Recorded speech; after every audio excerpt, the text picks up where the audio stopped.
That's a different TED Talk, the bullfighting story.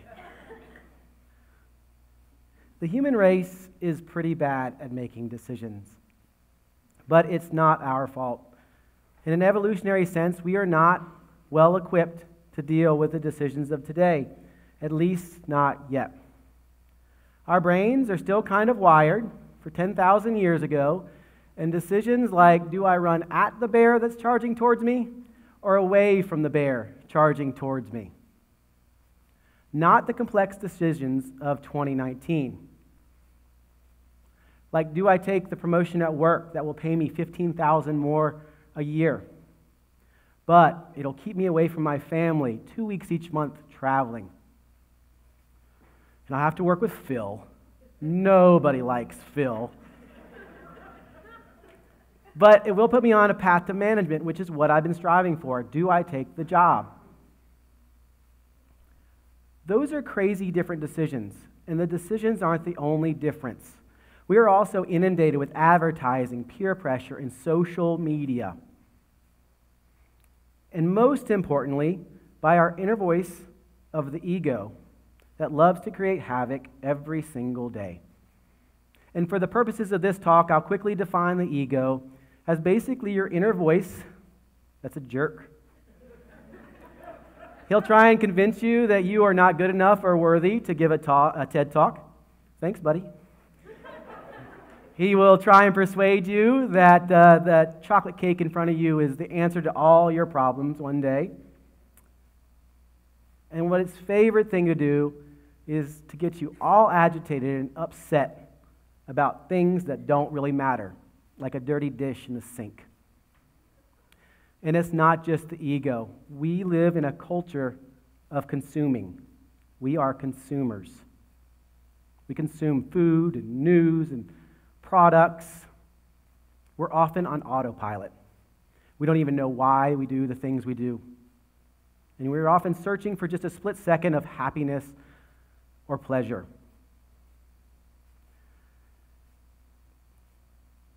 We oftentimes put a priority on instant results and not how our actions will affect us or others down the road. And some people do the exact opposite and will not allow themselves to have any fun in the present moment, always trying to create a more fun outcome in the future.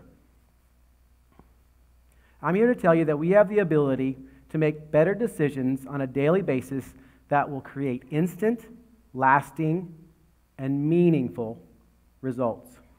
And when we make this shift, we transform from consumers in the matrix to contributors to the world. This method is easy, and it combines the power of our mind with the wisdom of our heart.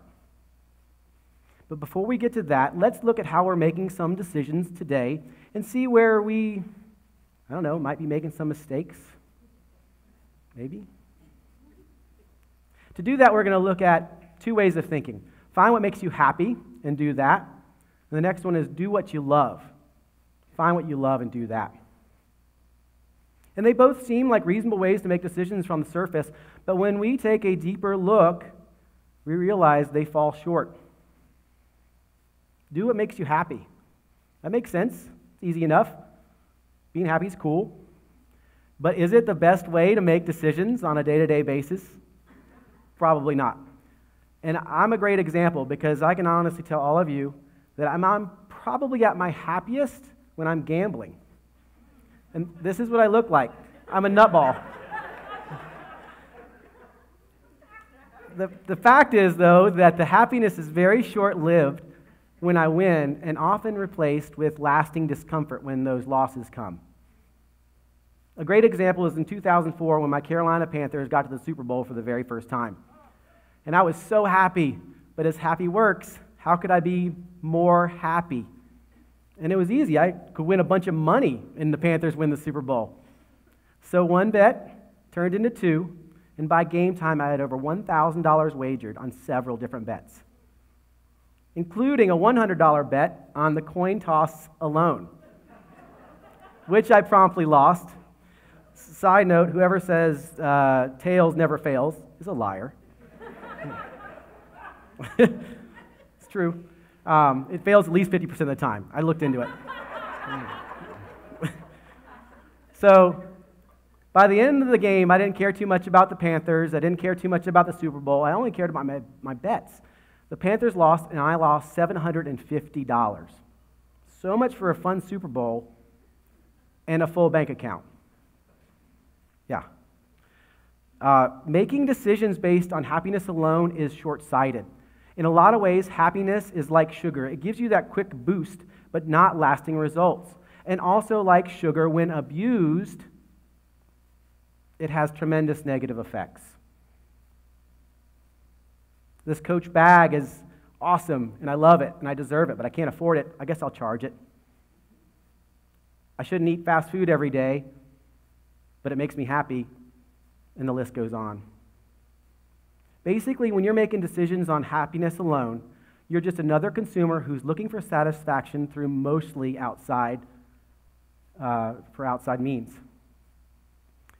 It doesn't provide a foundation for decision making.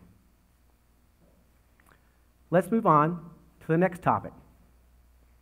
Find what you love and do that. And the question is, how can doing what you love be a bad thing?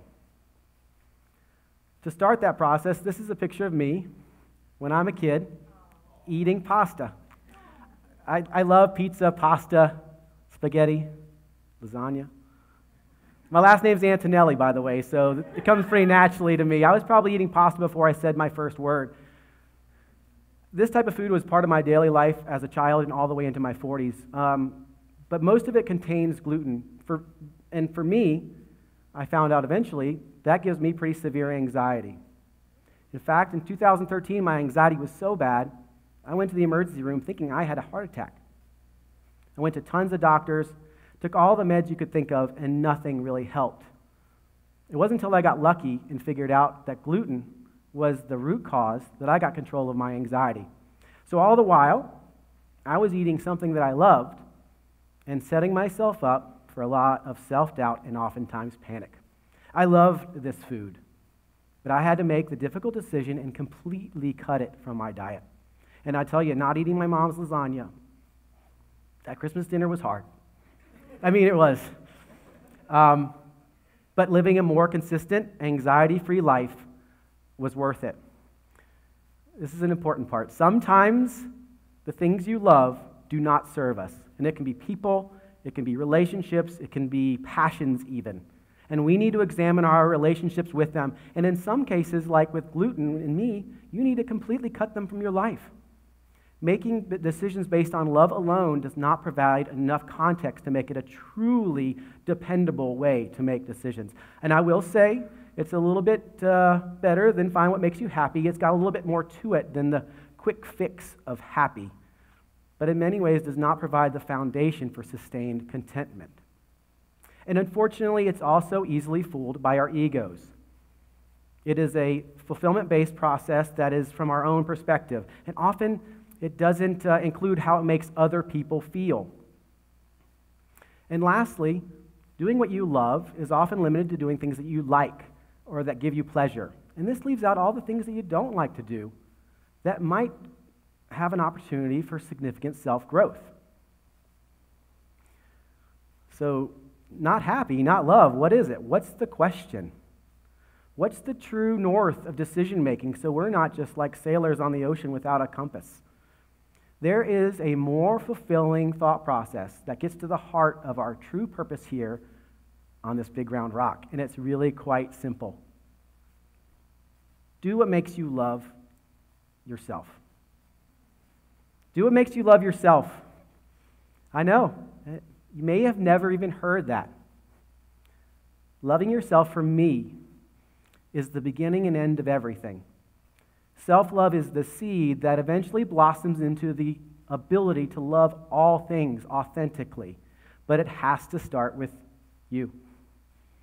It is when you cease being a consumer in the matrix and you start becoming a contributor to the world. And the beautiful thing is that it provides a broader reflection that the other two questions lack. It allows for and encourages things that make you happy and things that you love, but it provides a significant filter that leads to happiness or sustained happiness and harmony, balance, acceptance. And it starts with just a conversation, a question. When do I love myself? Who am I around when I love myself? And the great news is you can't lie to yourself about this question. Your authentic self will tell the truth, while the ego is almost always just playing games. And I know some people might be having a hard time with this thought process, maybe think it's a hippy-dippy thing to love yourself, but I'm here to tell you it's not. It is important, and it matters. I got you. Don't you worry. I'm good. I got this.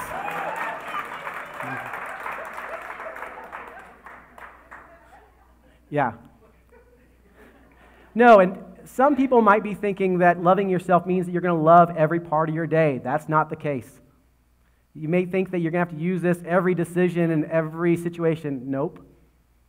I especially implore you, this does not mean that your life will become easy overnight. That's not how it works. But the real truth is that it provides an amazing foundation that makes getting through the tough days a little bit easier, and then it eventually becomes almost second nature in making decisions.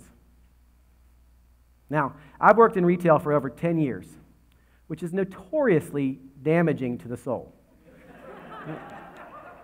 But through observation, I found that I felt self-love when I made a connection with the customer and made them have a brighter day. So in making this switch, I became a better employee and enjoyed my job more. But most importantly, as I look out on the crowd, I see faces of people that are here today for me that I can call friends that were my customers. And that's the most important thing. And this is what that looks like. That's me at work, feeling self-love.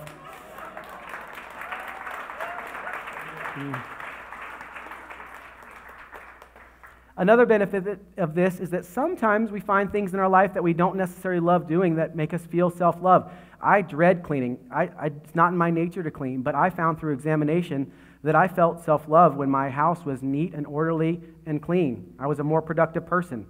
So as an experiment, I clean my house every day for a month for just 15 minutes a day. Not an incredible amount of time, but not my normal, usual process. And the results were amazing. The first few days were just normal cleaning, but by that fourth or fifth day, I was doing projects that I had been on my to-do list for months. I had created a habit that I didn't like doing at first, but gave me self-love and a pride in my accomplishments. So this process is a personal journey. And it starts with just a question like I spoke about. When do I love myself? What makes me love myself? And unfortunately, a lot of us haven't asked ourselves this question. And so the question is how do we start this self-love process? And I think that's a fair thing to ask. So to help, I'd love to offer some new ideas that I have learned through my own teachers, my own life experience, and a lot of them, fortunately, are all backed up by science and research. And the best way to get positive change in your life, get results for that, is to create habits that foster that positive change. And habits are the things that we do day to day. They can be conscious or unconscious that create the blueprint of our lives. They're the best indicator of what's to come in our future. I firmly believe that by using Do What Makes You Love Yourself, you can almost instantly create better habits that will fundamentally change your life. And the easy ones to start with, of course, are diet and exercise. These can accelerate things quickly, but we have to take the egoic equation out of it, the egoic results out of the equation. We're not doing this to get a six-pack. Intention is important. We are moving more and eating better to show respect for our mind, body, and overall health. That's nice, right? I'll take it. Two less obvious habits that I'd love to encourage are daily appreciation and AOKs. Now, a daily appreciation is a time every day that we embrace or relive something about ourselves that we enjoy. This is a time to show ourselves self-compassion. and for the effort it takes just to get through a normal day. And this sounds like a vain endeavor, but I promise you it is not. It is quite the opposite. It is a time to remember that you are a productive member of societies. You do things that are important. In fact, in a 2007 study published in the Research in Personality, researchers found self-compassion was linked to wisdom, optimism, happiness, personal initiative, curiosity. Just an amazing list. Daily appreciations are super important. The next less obvious habit I'd like to encourage you to consider are AOKs. And AOK just simply means for acts of kindness. And an act of kindness can be random or planned. You could volunteer at a charity once a month. You could hold the door open for a stream of people as they go into a store. You could even call an old friend and sing them the most resounding rendition of Happy Birthday they've ever heard. And I've got a friend, Anna, who is awesome at that. I look forward to her call every year. But finding out what AOK works for you is personal. I can't tell you that. But if you have the time and the space, regular volunteering is an amazing way to jumpstart that process. The Mayo Clinic and several other researchers have found that consistent volunteering reduces blood pressure, it reduces depression, and it actually increases the length of your life. And so every AOK that you do takes you out of your egoic head. It is a way to build relationships with your community, and it gets us to stop thinking about our own needs all the time. And one of my favorite things it does is it allows others to appreciate you, which can help you appreciate yourself. So now that we have some tools to work with, I have a challenge for all of you. Wait, we're in the South. I have a challenge for all y'all. I challenge all y'all to do at least one AOK and one daily appreciation a day for 7 straight days. See how 7 straight days will affect your relationship with your community, but most importantly, affect your relationship with yourself. And before I go, that's awesome. I love that noise. Before I go, I want to go back to those original questions and see, since we've learned some stuff, maybe we'll have some answers. And the first question is easy. I mean, you run from the bear, right? But first you push Phil towards the bear, because nobody likes Phil. No Phils were hurt in the making of this slide, I promise. It's verified. Phil's in the audience. I'm not telling where he's at. That's not the important decision. Actually, the important decision is the promotion. Do you take that promotion? And I've got to tell you, I still don't have an answer for you. That's a personal choice. But my hope is that I've given you some new approaches and new tools so that the next time one of those pop up in your life, and they will, you'll have some new things to think about. And I hope you think and come up with some way that you do what makes you love yourself. Thank you.